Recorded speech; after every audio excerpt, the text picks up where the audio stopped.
This is Scott Billington on Talking Blues, and I'm here today to tell some stories from my book, which is called Making Tracks. It's about my 40-year career as a music producer, mostly of American roots music from the South, and especially in New Orleans, which is where I live today.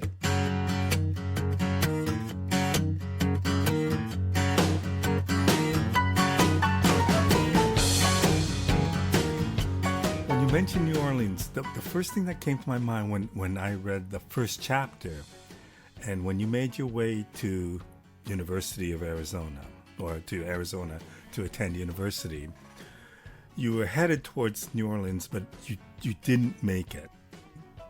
You decided that it would be better to save your money. I'm curious what would have happened if you actually made it to New Orleans at that time.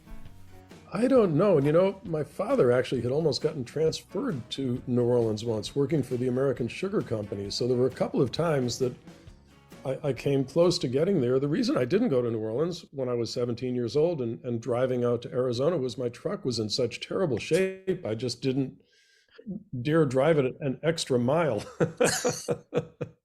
um, and after breaking down in the middle of the cotton fields outside of Greenwood, Mississippi in summer 1969, miraculously getting my car fixed and getting back on the road again, I just decided I'd better get out to school as soon as I could, and I gave up on the idea of going to New Orleans then.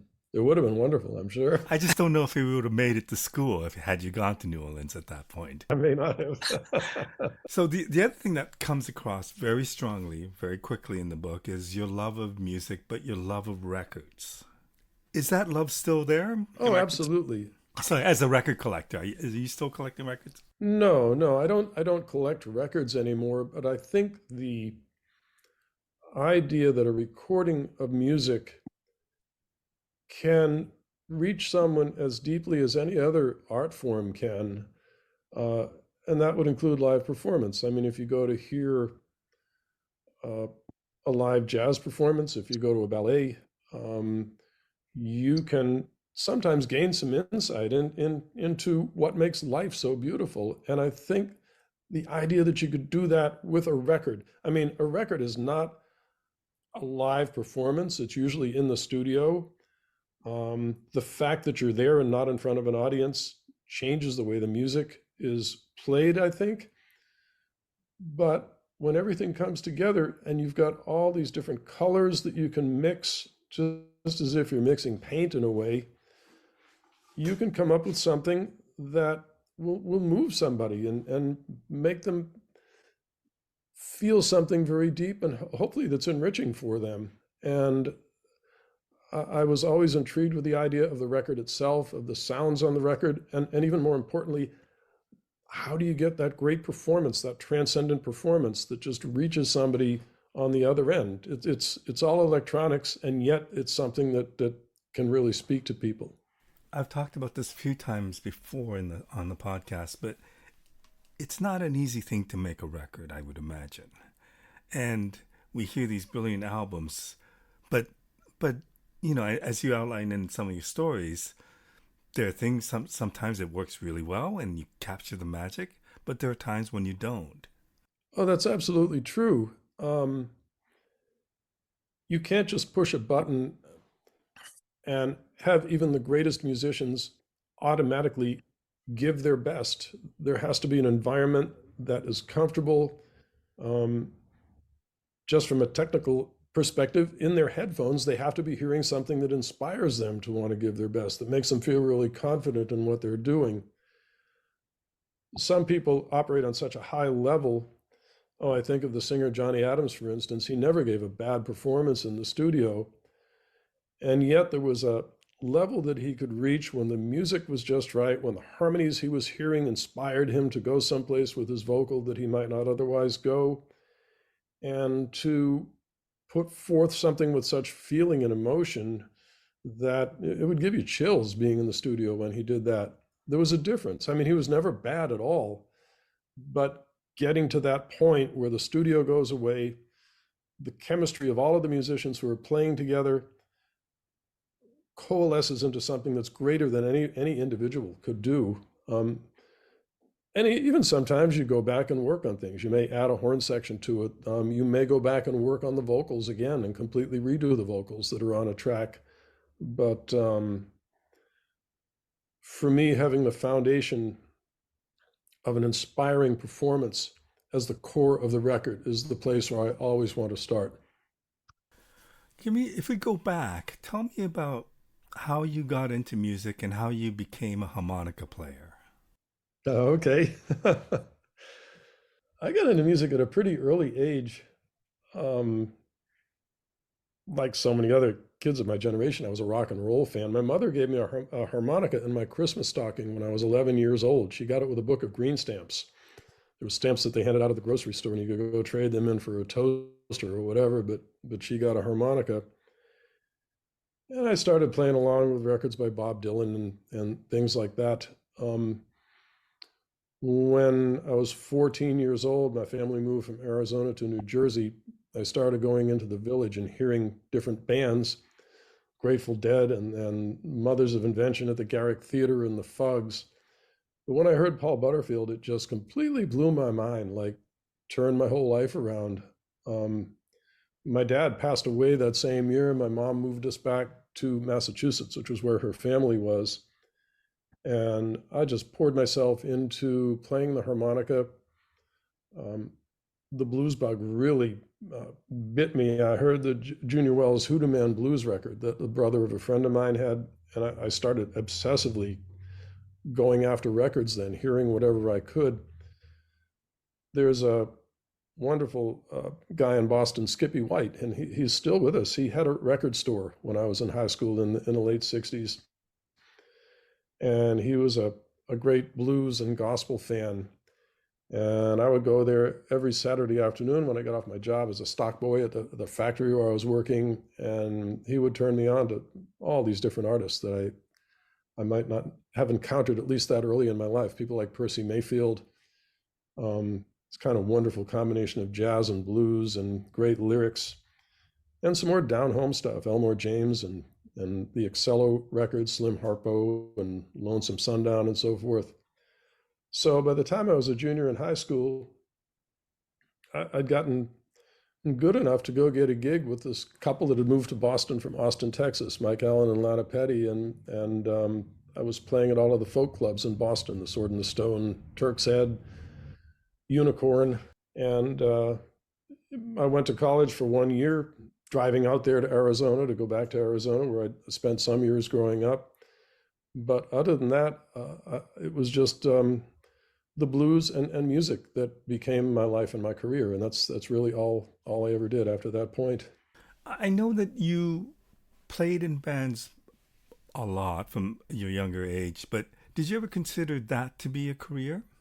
Oh yeah, that's what I thought was going to happen. So I went to work for Rounder Records as a part-time salesperson in 1975 or 76. Um,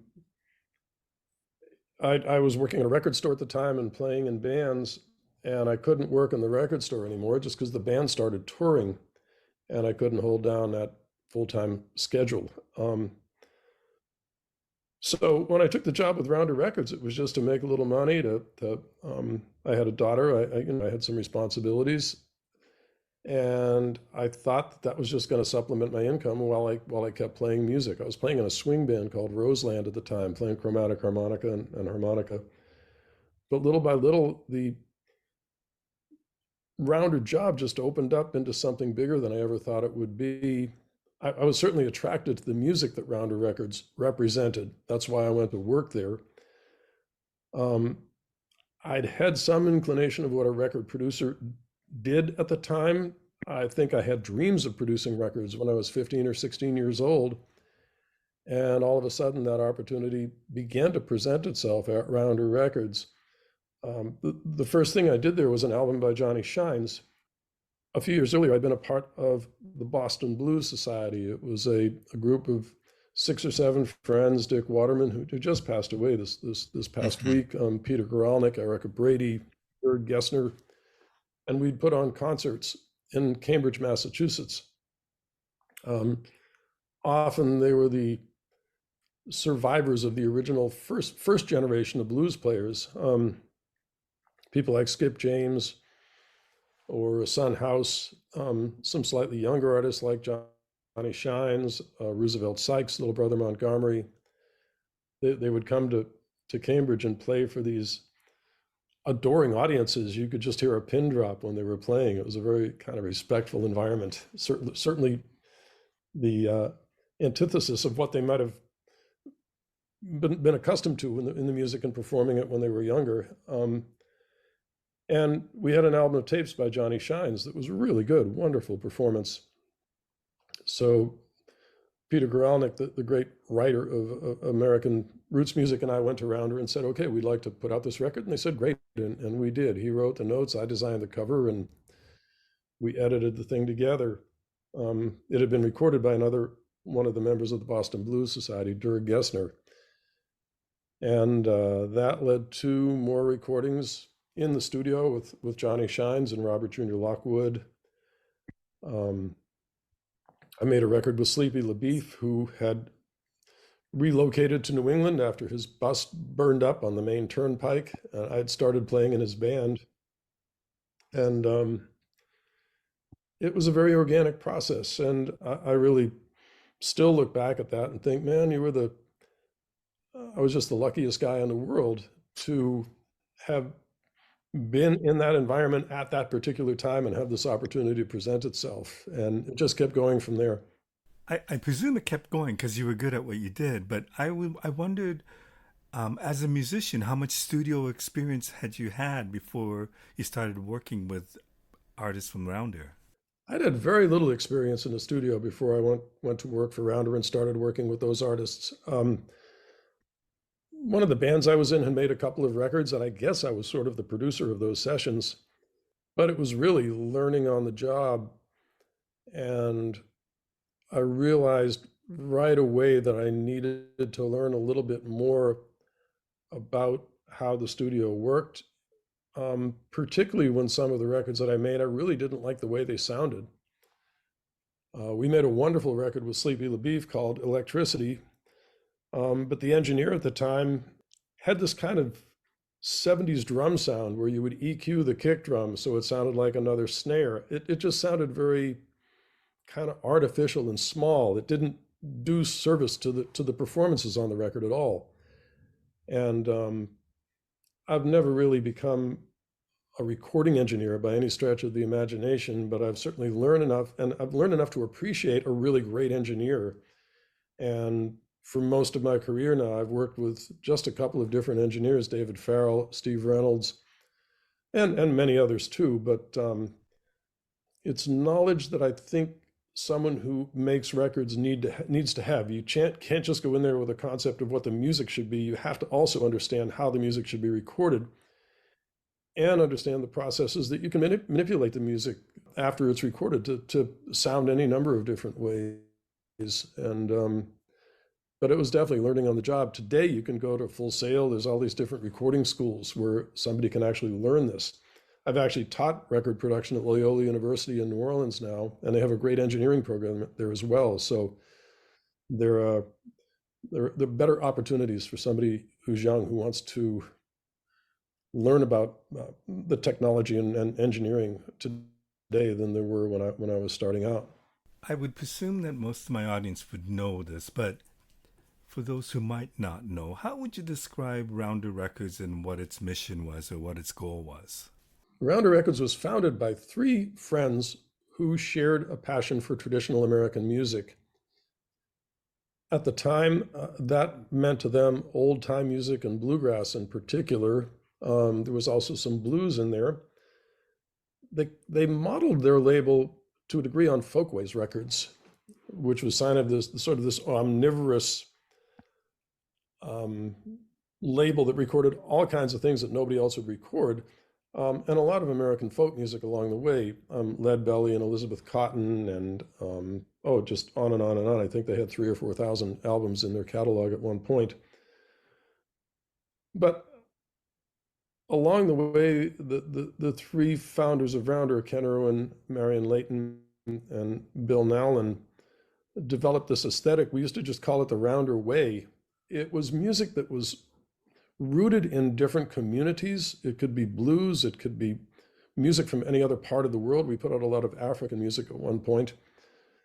And it could be a contemporary expression of that, but it kind of had to have roots. It had to be something that came from community rather than something that was constructed just as kind of a commercial entity. I think that might be a good way to put it. Um, Ironically, some of those records that we made just because we liked them turned out to be commercial successes too.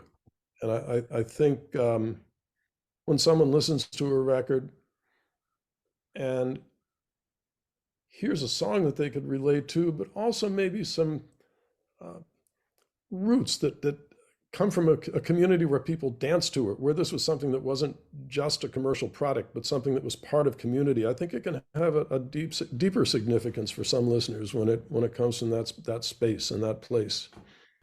I know you've had a lot of success with the albums that you produce, but how did they how did Rounder in general measure success? Was it about sales? Was it about something else? Rounder's success, I don't think was ever measured in sales, at least um, specifically. We had to sell enough records to keep going, but that was never taken into consideration when we decided who we were going to work with. And I think the Rounder artist that people are probably most familiar with is Alison Krauss. And Ken Irwin, one of the founders of Rounder, had gotten a cassette tape of a band that she was in, and he was kind of watching where she was going when she was 13 or 14 years old. And she was sort of a championship fiddler. Nobody had any idea at the time that she was going to become the transformative artist in bluegrass for the 80s and 90s into the 2000s. I mean, she completely transformed it, and nobody had any idea that she could sing like that either. So it came from this very organic place, that signing. And George Thorogood and the Destroyers, that was kind of the same story. There was a bus driver named John Forward who was a big George Thorogood fan, and he kept coming to the Rounder headquarters and say, "Look, you got to sign this guy. I mean, he's incredible." And we all went to see him and said, "Yeah, this is wonderful music." But I think for the three founders, they struggled with rock and roll as being a part of their vision of this roots traditional music. Ultimately, it seemed to fit in pretty well, and George, of course, was a really big success for Rounder. I wonder, in the case of George Thorogood, when you have success like that, like his first album did quite well. I presume his second album did even better. But does that, for a small label, that could not destroy, but that could affect a small label greatly, could it not? Yeah, the success of George Thorogood almost put Rounder out of business. The records were selling really, really well through a network of independent distributors all over the country. There are probably 15 independent distributors. So if you wanted to sell records in the Northwest, you went to a distributor in Seattle. Um, there was one in Texas. There was one in New Orleans. And any record company was lucky if these independent distributors paid their bills in 60 or 90 days, and sometimes they took longer than that. And really, the only way to get paid on time was to have something else that they wanted. In the meantime, the pressing plants weren't going to give this bunch of hippies any kind of credit. They wanted to be paid in 30 days. The album cover printers wanted to be paid in 30 days. No bank would give Rounder any money, and somehow the company squeaked through there and managed to keep the flow of records going. Maybe not as efficiently as it might have, and ultimately that led to a decision to sign George to EMI Records because he'd gotten so big that it didn't seem that Rounder could really do the job anymore in terms of keeping the records in the stores and radio promotion and all of that. Later on, Rounder got big enough and had hired some people over from major labels that it was able to do that. So when the Robert Plant and Alison Krauss record called Raising Sand came out, there was a very focused marketing campaign. Distribution was now through Universal, so it got into all of the stores, and ultimately Rounder was able to be a full service record company, but that was not what the company set out to be when it was young. And in its earlier days, you also dabbled in graphic design and became a designer of album covers. Yeah, yeah, I did.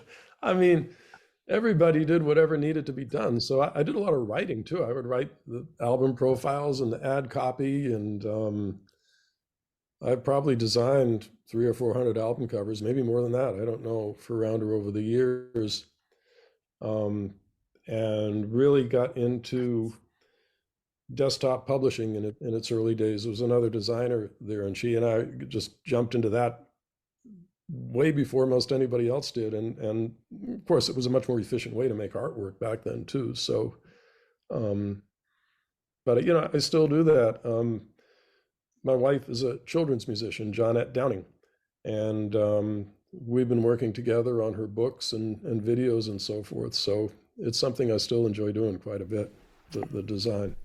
Well, it's amazing how you know your love of music and your love of records and your connection with a record company or record store turns into a connection with a record company. You work for a record company, and all the things that you do for that record company. I wonder once you start producing, and you said it was a learning process. At what point did you feel like you knew what you were doing?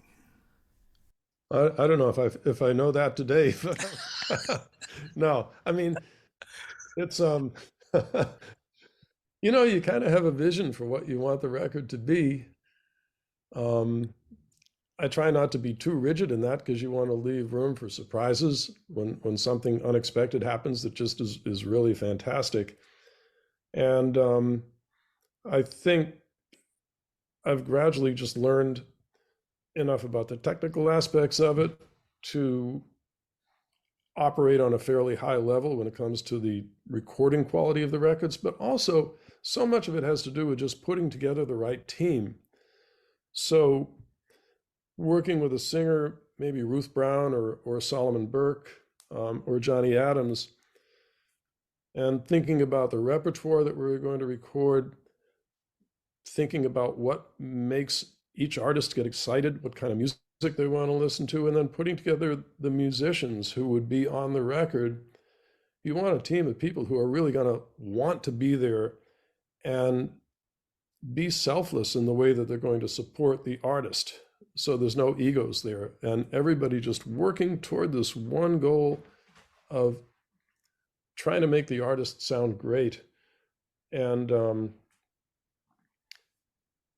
yeah, I think I reached a point, especially working with musicians in New Orleans, where I could deliver a fairly high quality recording.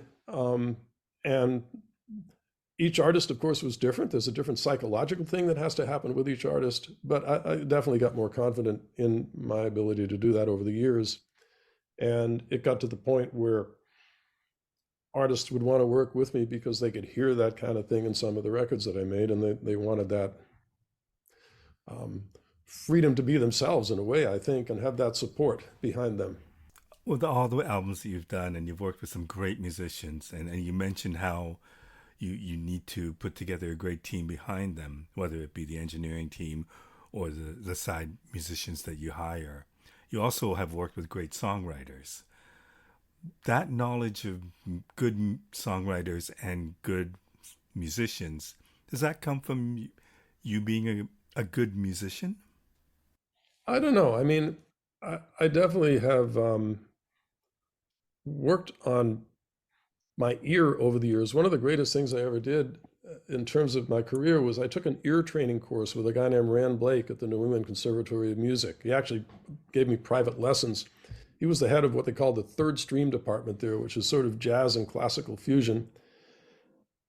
And every week I would have to learn melodies that I could sing or play or whatever. And I think having a quick ear that can hear what's going on, sing it back, sometimes play it back, but usually sing it back in the moment is a very valuable skill to have. So I think from being a musician, um, that part of what I do is definitely an asset. It's a skill that's worth developing. Anybody can do it too, developing their ear. But when I started looking for songs for artists, at first I was a little shy. It's like, yeah, Dan Penn, man, he writes some great songs. Um, and I found that when I went to almost any songwriter, no matter how famous they were or what kind of hits they would always send me songs. And it's like, I learned later that songwriters, when they have a great singer out there who could possibly interpret their song, they've got a song that may end up on a record. I mean, this is their income. So of course they're going to send me something. At first, it might not be the best song they've ever written, but then I developed relationships with a great many writers over the years who I could then depend on to send me songs when I had a new project. We would talk about the direction of the record and who the singer was and so forth. Um, I think the best story I have in that regard is one that involves Dan Penn. Dan wrote songs like Dark End of the Street. He wrote Cry Like a Baby for the Box Tops, Do Right Man, Do Right Woman for Aretha. And he's still writing today. He's just a wonderful writer. Um, but I was going to make a Hammond organ combo record with Johnny Adams. And we had gotten Dr. Lonnie Smith, the great wizard of the Hammond B3 organ, Jimmy Ponder on guitar, Shannon Powell from New Orleans played drums, Ed Peterson on sax. And there is kind of a classic organ combo sound. You think of Jimmy Smith or Brother Jack McDuff, a very, very bluesy Hammond organ uh, genre. And I talked to Dan and told him this is what we're going to do. And I said, well, it's kind of like one foot in the blues and one foot in jazz. He says, okay, I hear you. I got it. And about 3 weeks later, I got a cassette in the mail of a song called One Foot in the Blues with a note saying, well, I got half of it for you. And it was a wonderful song that Johnny really loved. And Dan also appreciated Johnny as a singer because Johnny had a great respect for the melody, the way that the songwriter wrote it, and a great respect for the story and the lyrics. And all those things are important in a song. If you can have a song that's specifically tailored to the artist that you're recording, it's all the much better. Do you remember a time? I don't know if your first Grammy win would have changed things for you, but do you remember a recording that might have changed things? And you said there came a time when artists will come and approach you because they liked what you had done on a previous recording. Was there an album like that that kind of changed everything for you? Winning a Grammy with Clarence Gatemouth Brown in 1982 was a big deal, although I really didn't think it was at the time. The night that the Grammy was announced, I was actually out playing a gig with Sleepy LaBeef, and somebody came up between sets and said, "Man, I think your record just won a Grammy." And but it was at that session, and that was my first session in Louisiana too, at Studio in the Country in Bogalusa. I met the engineer David Farrell, and I made so many connections with different musicians on that session. Alvin Red Tyler, the sax player, another sax player, Bill Samuel, who worked as an arranger on many records that I made. And knowing one person led to knowing another person. And so that was a very pivotal record for me, just in terms of building relationships. It won a Grammy, and I think, yeah, some people were like, well, that's really cool. We want to work with you. We want to win a Grammy. But more than that, I think it just established a window into a world that I could now be a part of, and a network of musicians that I would tap time and time again over the years. And that record, it sounded good. It was yeah, it was a really good record, and having that come out and win a Grammy, it did change things. And I didn't realize it so much at the time, as I said, but later on I can see that it did because it just led to one thing after another. It's interesting that you didn't really think of it like a big deal, that you wouldn't even think about going to the Grammys to. But you think about what a legendary performer and a person Gatemouth Brown was, and to provide that opportunity, because maybe he would have never thought that he would win a Grammy. Yeah, maybe at the time he might not have. And it was an interesting decision in terms of the kind of record that we'd made too, because in the late 40s, early 50s, he made some really great records for Duke Records in Houston, kind of big band blues, very arranged records with this just wild guitar, virtuosic guitar over the top of these swinging grooves and really tightly arranged horns. And he clearly loved that.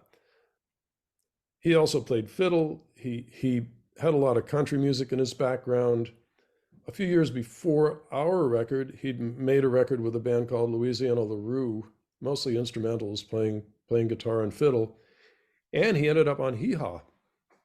He was a good friend of Roy Clark, the guitar player, another virtuoso musician, and the two of them often performed together on television, either Gate playing fiddle or guitar, and they made a record together.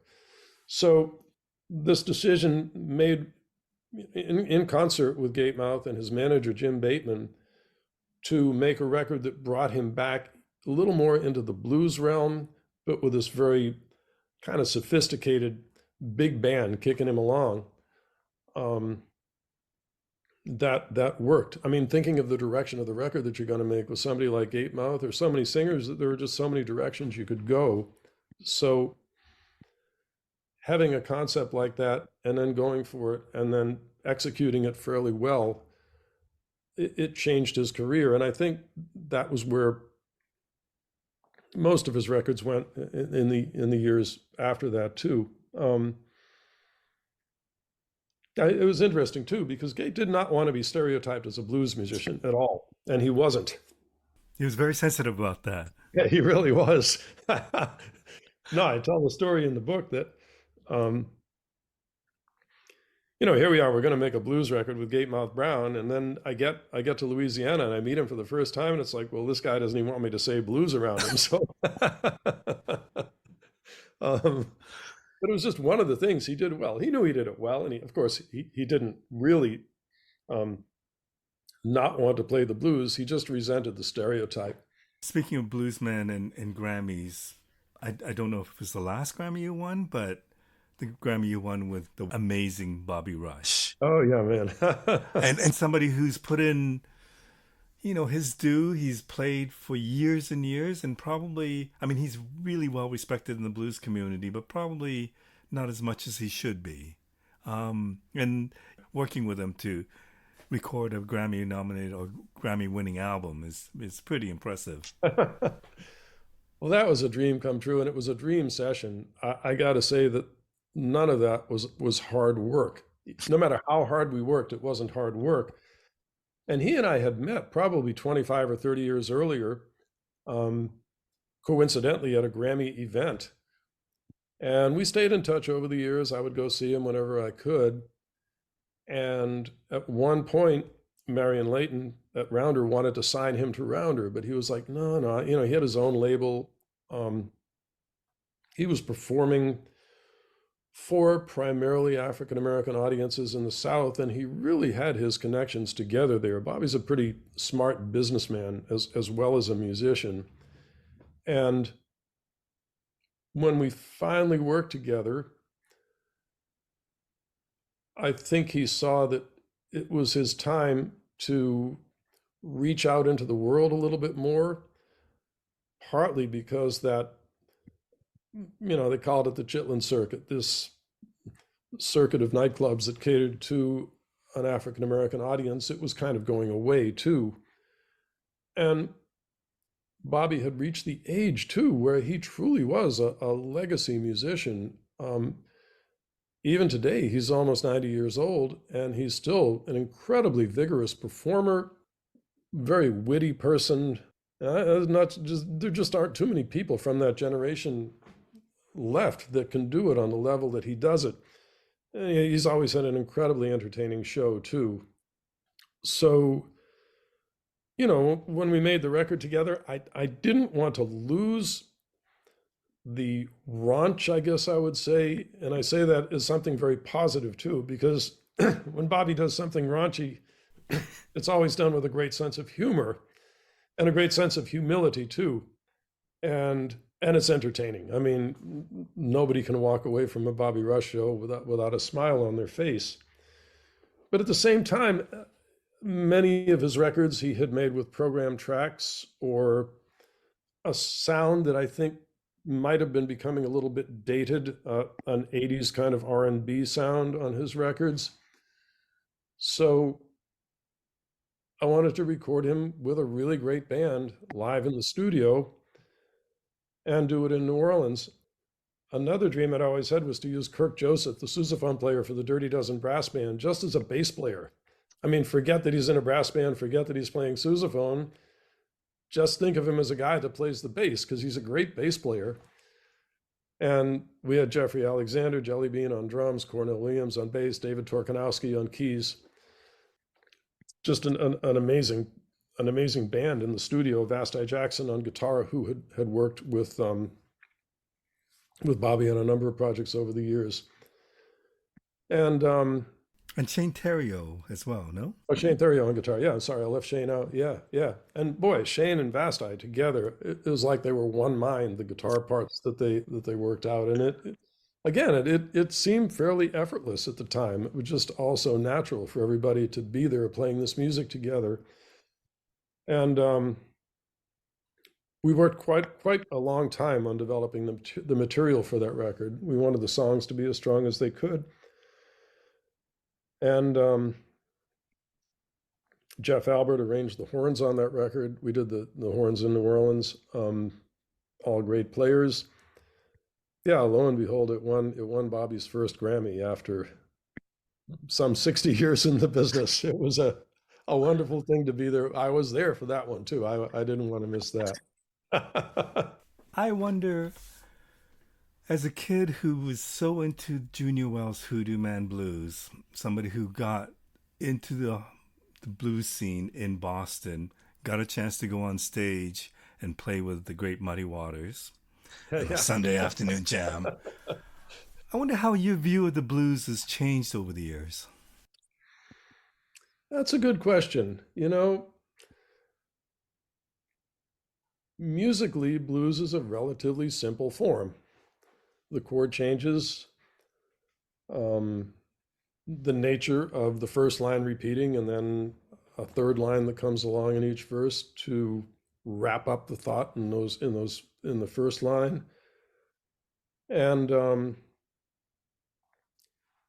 the greatest blues performers, which I think would include Bobby Rush or Gatemouth Brown or Muddy Waters or Elmore James or Ruth Brown, their force of personality was just so persuasive and so beautiful and strong that this relatively simple form blossomed into something huge that just brought in the whole world. Everybody loved this music. And it was so much about the individuals making the music and how personal they could make it, how that simple form could become so distinctive in each of these individuals' minds and the way they express themselves. And of course, it was music that, like so many other kinds of American music, was a fusion of all kinds of influences. I mean, it's you kind of want to say that blues came from Mississippi, and it must have had some sort of antecedent in what people brought from Africa or the Caribbean or whatever. But it's such a unique American form at the end of the day, and brought about rock and roll and so forth. But I wonder today where it's going to go. It's music that was rooted in a particular time that expressed something really important for a number of people. I think that's a challenge in making that kind of record today too. It's certainly a challenge we had with Bobby's record. How do we make something that's going to be completely fresh? And I also had the experience not soon after that of working with Samantha Fish on a record too, And I feel like she's one of the young artists now who's got that kind of force of personality and focus to take this form and make it into something that continues to speak to people. It worries me that it's become less about the song and more about the solo. Yeah, yeah, I think that's true, and that's a really good point because to me, blues has always been about the vocals, the singing, the ability of somebody to tell a story that the person on the other end of that loudspeaker, the radio, whatever, is going to understand that story and think, wow, they're talking about me. I understand that. And yeah, I mean, you can think of blues as boogie music, as party music, as guitar solos, but yeah, that is not what the music has been about to me over the years, and I'm still focused on the song and the singer and the story. Going back to your book, Making Tracks, tell me how you decided to go about writing it. How did that idea come about? I had written the story on Solomon Burke about 10 years ago. It almost got published in the Oxford American. Then they changed editors and a bunch of stuff happened and it just never came out. My wife just kept telling me, you've got to write down these stories. Now, maybe she'd heard them a few too many times too and just wanted me to get them out of my system. But no, I mean, her encouragement really kept me going and said, okay, I'm going to do this. And I wrote the story on Johnny Adams that's in the book. I sent those to University Press of Mississippi and they said, okay, go ahead. And they gave me a deadline. And then the pandemic happened. And this was my therapy during the pandemic, I guess, was to write this book. Johnette was my first editor, reading as I was going and saying, well, no, you tell a little bit more about this. It's you shouldn't let that story go by so fast or whatever. It was about a 2-year process to write the book. It was very enjoyable. It was difficult in some ways. I think my memory is still pretty good, but I came to appreciate writing as an exercise in telling the truth. It's easy to want to tell stories and try to put a little gloss on them sometimes, or tell them in a slightly different way than they may have happened. And I tried not to do that. I tried to be as honest as I could with myself, with what I could remember. I also tried not to um, say negative things. I didn't think there was much point in that. Sometimes I think you can read between the lines in the book and see that something was really difficult, but I didn't want to dwell on that part either. What did you learn about yourself in the process? I think I learned about myself that I was maybe a little more driven than I would have thought, especially when I was younger. Just sort of almost willing some of these records to happen, and doing. I would put everything in my life on hold to try to make these records work. Um, in terms of giving my very best attention to them. I mean, it's a ridiculous number of albums that you were involved in, and the people you got to work with. Was there anybody that you felt really out of your comfort zone? Like something that was very different from maybe the blues that you were used to listening to? Yeah, I mean, I've gotten some work over the years. Now working with the Klezmer Conservatory Band in Boston, I love the music. I love the musicians. The director of the band, Hank Osnetsky, is an probably world authority on klezmer music, both new compositions and old things. But I felt a little bit of a fish out of water there, although they hired me again after I'd done one just because I was able to keep things organized and moving. I also made a couple of records with Tabule Rochereau, who was one of the great soukous artists. My friend David Garr was booking him, and the band had come to live in the US. Now they're from Zaire, or today Democratic Republic of the Congo. After Mobutu Sese Seko had lost control of Zaire, the dictator had left the country. A lot of musicians left too. They went to France, they came to the US. So I found myself in a position of making two records with Tabbouleh. Now, he was one of the greatest Pan-African stars of the 60s and 70s, especially, not just in one country, but he pretty much covered the continent. So, in a sense, he was as iconic as anybody I've worked with over the years. But again, I kept things rolling, and I really enjoyed what I learned about the music. But I think today I probably would have said, nah, man, I think somebody who was a little more into that music should have made those records and not me. Although they both came out quite well. So, Any surprises from what you've worked on?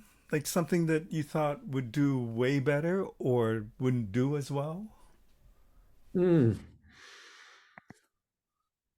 Well, James Booker, the New Orleans piano player, has um, his reputation has gained in stature, I think, every year since his death in 1983. I made a very modest record with him in 1983, the year he died. He was probably one of the greatest musicians of the last century. His technical ability, his imagination, um, died at the age of 43. The record was a nightmare to make. It was a puzzle. I look back at it now and think it was a miracle that we actually got enough music on tape to make a record. I didn't sleep for several days during those sessions, just trying to figure out what to do. I mean, ultimately, he came to the studio and he played some really great stuff. I mean, I think I got the impression that the last day of the studio recording was the day that made or break the album, right? Yes, it was for sure.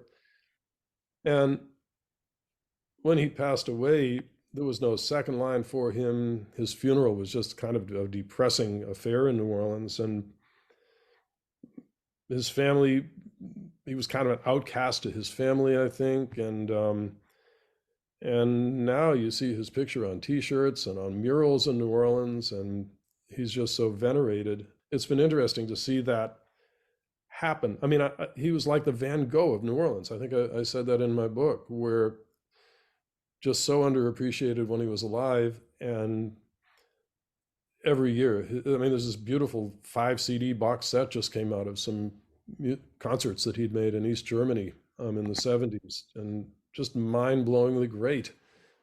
A man who just made two studio records during his lifetime. And there are also a few disappointments. I think Dalton Reed, who was a singer from Lafayette, Louisiana, just a sweet, sweet person, very hard worker, um, with a great voice and just a great aesthetic when it came to song interpretation. There was a record that I made with him called Willing and Able. I think it's probably the best single collection of songs that I ever put together for an artist. And wonderful band. He got a gig at Jazz Fest after we made that record. And then, right when it seemed like, okay, Dalton is not going to be a full-time welder anymore. He's going to have a career as a musician. He had a heart attack and died. And that was such a great, great disappointment, because he was such a promising artist and a really wonderful human being to work with. Wow. Tell me about your music. You said you alluded to the fact that you work with your wife Yeah, yeah, yeah. in children's music. Tell me about that a little bit. Well, I'm just her sideman. We just had a gig this morning, actually, playing at the Jazz National Historical Park here in New Orleans. And she's been playing children's music now for 35 years. It's got a very Louisiana roots music orientation. Um, so it's been really fun working with her and making records with her. We've just embarked on a new project with Nathan Williams of Nathan and the Zydeco Cha-Chas. It's going to be a Zydeco for Kids record with John Ed and Nathan fronting the band. Zydeco is also something that you played a big part in. Hmm. Tell me about your relationship with Zydeco music. I guess it all came from hearing Buckwheat Zydeco in 1982 at Jazz Fest in New Orleans. I was familiar with Clifton Chenier. I had some of those records. Clifton is still regarded today as the king of Zydeco. He played a piano accordion. Um, he would say about himself that he was a blues man. He was just a blues man with an accordion. And if you listen to some of his early records, that's exactly what he was doing. But hearing him at Jazz Fest was just sort of mind blowing because he had a band that reminded me of James Brown's band. I mean, they would just stop and start on a dime, very dynamic. And he was playing some traditional material, but he had modernized it, made it faster, and put put some energy in it that I just hadn't heard before. And I just called his manager out of the blue and went out to see him at a gig at Richard's Club in Lawtell a few weeks later. And he was all excited about making a record for a national label. So we made two really good records together. We actually did them in Massachusetts when he was on tour. It was through Buckwheat that I met so many other people in South Louisiana. I just kind of became part of that scene. Nathan Williams, Nathan and the Zydeco Cha-Chas, who we're working with now, Bojack and the Zydeco High Rollers, that was one of the greatest experiences of my career, working with Bojack. And it was forward looking in the same way that Buckwheat's music was forward looking, but Buckwheat was coming more from an old school R&B standpoint.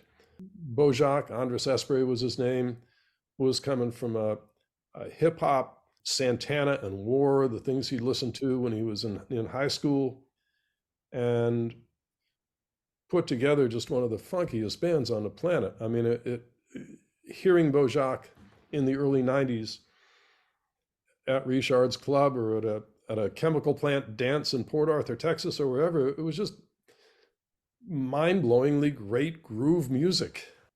And we made 5 records together, had a big hit in South Louisiana with a song called Give 'Em Cornbread, ended up on the David Letterman show and on Conan O'Brien. I went with him to both of those. And I mean, even if you think today, would you ever see a Zydeco band on late night television? I'm not sure you would anymore. But back then it happened, and it was just he was a very, very talented guy. Again, he died way too young. He was in his 40s when he died. I wonder, having had that experience of exposing people to roots music of all kinds, I'm not sure, especially with post pandemic, the way the music world has changed. I don't know if that same opportunity is there anymore. Do you worry about that in terms of all the great music out there that just maybe will not be recorded properly, will not be heard properly? Yeah, it's tough. I mean, the record business has changed so much. Um, it used to be that we could put together a budget of $20,000 or $25,000 to make a simple record. All the musicians would get paid. If we had hotels or anything like that, we would go to a really good recording studio, work with a great engineer. A photographer would be hired for the album cover artwork. A mastering engineer. I mean, a lot of my records were mastered by a guy named Tom Coyne in New York, either at Frankfurt Wayne or Sterling Sound, or Gateway in Portland, Maine. You know, all very, very skilled people along the way who were paid well and delivered something on a very high level. Today, a Zydeco band is basically going to have to pay for their own record and put it out themselves, maybe press up a few CDs to sell on the road. Streaming income does mean something. I mean, if you get a lot of streams, you'll make some money. It's not like it's nothing. But that infrastructure that existed to support roots music, where it's not just the musician doing it themselves, is pretty much gone, unless you can get a grant or, Smithsonian Folkways or a label like that to do it. I also read a very interesting article in the New York Times maybe 6 or 8 months ago, and I wish I could remember the author's name, but it was basically talking about, and this is sort of hyperbole, but the end of creativity. That if you think of, for instance, the whole journey that blues took over a century, from acoustic music that had a very regional nature. The blues that was made in Mississippi sounded different from that in Texas or that was made in Georgia. Same time, the big bands are coming in jazz, and you get this kind of early jazz and blues fusion with somebody like Bessie Smith, who was playing with jazz musicians with Louis Armstrong on one thing, or Jimmy Rogers playing with Louis Armstrong. You get on up to before World War II, when this bluebird sound is starting to come together, a band sound in Chicago, where you have Tampa Red, or uh, playing in a more urban setting, or the first Sonny Boy Williamson. People started playing electric guitars in the 50s and amplifying the music. So you got Little Walter and Muddy Waters. There's T-Bone Walker with his very sophisticated kind of jump blues with a horn section. It gets into funk. You can just see this evolution where the music just keeps going someplace new all the time. And as it's new, it's still relating to a contemporary audience, to an audience that really sees themselves in this music. And this article was making the point, well, now everything is just sampled from the past. Now, there's certainly many creative musicians out there who are doing wonderful things, often not very well known, but if you look at popular music now, even hip hop, it's often referencing something that happened 30 years ago, rather than actually going on this trajectory that's reflecting where people are today. So that really had an impact on me, thinking about that, and how making Zydeco records, for instance, we were still on that trajectory of going somewhere with it. Interesting and somewhat sad. I should finish off, but let me ask you one final question about your relationship with the city that you live in. I wonder, like as I said in the very beginning, what would have happened if you didn't make it to college? You were up in New Orleans at that point, but obviously it was you two were destined through mainly I would presume from the music that you love and the musical culture of that city. But tell me about that relationship between you and New Orleans. New Orleans was a city that just drew me in. I came here first in the late 70s to visit some friends from Massachusetts who had moved down here, and heard James Booker, heard Johnny Adams, all of this music that was mind-blowingly good, that didn't seem to be leaving the city at all. You had to come here if you wanted to hear it. And for the next 25 or so years, I lived here about half the time. Rounder Records had an apartment here. And Johnette and I got married 11 years ago. And I've been living here most of the time since then with her. But New Orleans has, in spite of the issues with crime, with some of the kind of derelict neighborhoods that never quite made it back after Hurricane Katrina, and I don't know, just the problems that any other urban place would be, this is still a really authentic place. And many of the root sources that have nourished New Orleans music over the years, whether you think about Louis Armstrong or the music that Alan Toussaint tapped as the groove components of those wonderful songs that he wrote, the brass bands, the Mardi Gras Indians, or black masking Indians, they say now, the gospel music, just the sensibility of movement and the way that people speak, it's all still here. It's a unique place in that regard. I mean, I still feel like, yeah, I'm a Bostonian, but I really do appreciate everything here so much. My wife is a native New Orleanian, and it's the music here perseveres in the face of, I don't know, an overall culture that may not be so supportive of it anymore. I think a lot of people thought that the culture was going to be destroyed after Katrina. If anything, it came back with more force. And the city's also become a magnet for young traditional jazz musicians. That's a form of music that's sort of been rejuvenated over the past 10 or 20 years that I'm not sure anybody would have expected to see.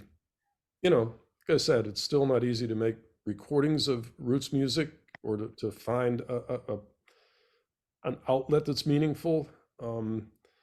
The the press that used to support records just really isn't there anymore. And and thank you for your podcast, because this is helping to get the word out too. But it's it's still here. And the music, is it still on a trajectory? Like there's so many great musicians who live there. Hmm.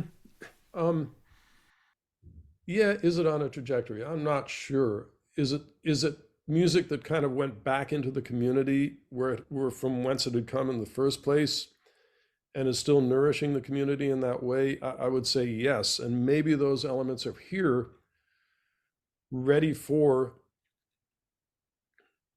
I don't know, the next time that trajectory calls upon it to be a part of where it's going. It's I think that's true with a lot of roots music. If you think of Zydeco and Cajun music, there was that period in the 80s, especially when, Popeyes had, or McDonald's would have Zydeco music in their commercials, and that movie, The Big Easy, and everybody was blackened redfish and Cajun food and everything else. And there were opportunities for a band like Beausoleil, especially, to go out and tour all over the world.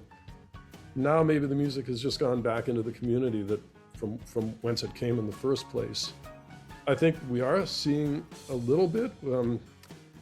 The Louis Michaud and the Lost Bayou Ramblers. There are some musicians in the Cajun world in particular who are doing some pretty exciting things right now. Mm-hmm. It's good to hear. Scott, thank you so much for doing this. I loved your book, and thank you so much for taking this time. And I look at, I don't know if you see my CD collection back there, but there's a lot with your name on it. So thank you very much for that. Yeah. And thank you for this. Oh, you're welcome.